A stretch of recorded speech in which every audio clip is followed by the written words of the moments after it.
นี่บงปอนจนเชียดเวียดนามกวาดจบในขนมเตี้ยนั่งยูง่ายให้ในขนมน้องมีสมาชิกลังผมมวยเนี่ยไปอะไรเกบานมาเคยก็กวาดสบายจัดมันนึกแหลกนะถ้าจำแต่เกมาช่วยบ่อมีเนี่ยมาช่วยบ้านในไทยแหลกนะถ้ารู้เนยโดยจำแต่ไงสลับเบอร์ตักเล็กเอาให้แม่เตียดมาหกซีจ็อกก็มันเมียนดำใบดำไอ้ก็มันการเจสันนางเกมาช่วยตอนกวาดผมเพิ่มกวาดให้กวาดดังใจมีไม่เมียนไอ้เมียนอ้อยกวาดปูถนนขังเลอเนี่ยถนนตะโบละดำใบกวาดใจกัวซากวาดขนมนองบุ๋มบุยเนี่ยให้กวาดใจมามันเนี่ยดำใบอาดมันใหญ่จมูกนึงคางเกยช่วยสังกลัวจังเวียดนามก็รองทุกคนได้จมูกยังพิจูหัวตีฟงนี่บงโอนะเมื่อสถานเพียบเล็กดอตะโบละเหม็นทอมมาได้นะให้เตะเหม็นเตะมาชวนปีนี่นะเตะสตาร์คลาปีชวนใบชวนไอ้น้องให้ตะเปใบชวนไอ้เวียตักนอดอตะโบเด็ดกึศมือผมมวยไม้ดอกไม้ใบไม้ไอ้น้องมันรัวละก็ไหลน้ำบอลคลาหลังเล็กติดตีอ้อยนั่งให้ตักเตะดับไปเล็กจังคือชอบไอ้ไม่ได้เด็ดติดตีอ้อยเครื่องปุกพอยอ้อยเครื่องโขมเครื่องไอ้นั่งจังในเคยnhé chân dương cứ sầm nángนะประเทศจีนdương mà nè saoแต่จะแปะคนประเทศจีนdương để sao ấy dương ban luôn nơiក្នុងប្រទេសកម្ពុជាដោយគ្មានគ្រោះធំចឹងទេអញ្ចឹងបើសិនជាយើងប្រៀបធៀបថាយើងដូចប្រទេសគេអញ្ចឹងយើងជីវិតយើងវាលក្ខណៈថាលេងសើចនឹងជីវិតនឹងប្រហែលដងហ្នឹងណា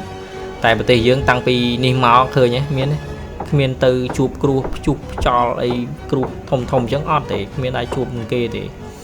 ចឹងយើងសើចពាក់គុណប្រទេសជាតិយើងអញ្ចឹងត្រូវចេះស្រឡាញ់ត្រូវចេះគោរពឲ្យតម្លៃប្រទេសជាតិយើងណាកុំទៅលក់មុខប្រទេសជាតិយើងដោយអំពើផ្សេង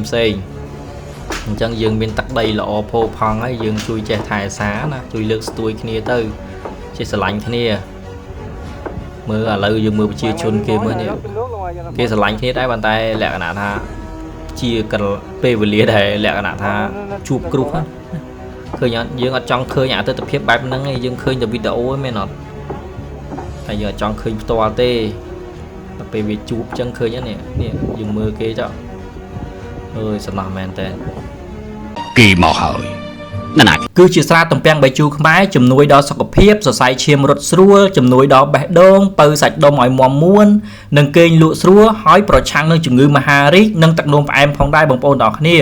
ហើយសម្រាប់អ្នកដែលចូលចិត្តហាត់ប្រាណវិញមុននឹងហាត់ប្រាណផឹកតែមួយកូនកែវមុននឹងហាត់ប្រាណគឺកម្ដៅសាច់ដុំធ្វើឲ្យយើងបែកញើសចេញ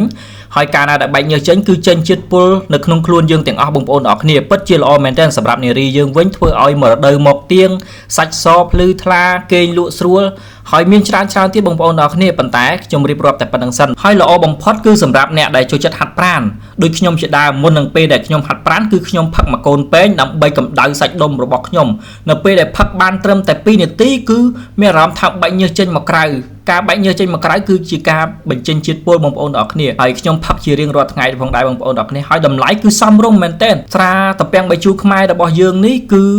យើងត្រាំរយៈពេល7ខែដើម្បីឲ្យវាចូលជាតិងុំឆ្ងាញ់គឺយើងបានធ្វើជាដបធម្មតាហើយយើងលក់ក្នុងតម្លៃសមរម្យដោយត្រឹមតែមួយដប 40000 រៀលប៉ុណ្ណោះបងប្អូនទាំងអស់គ្នា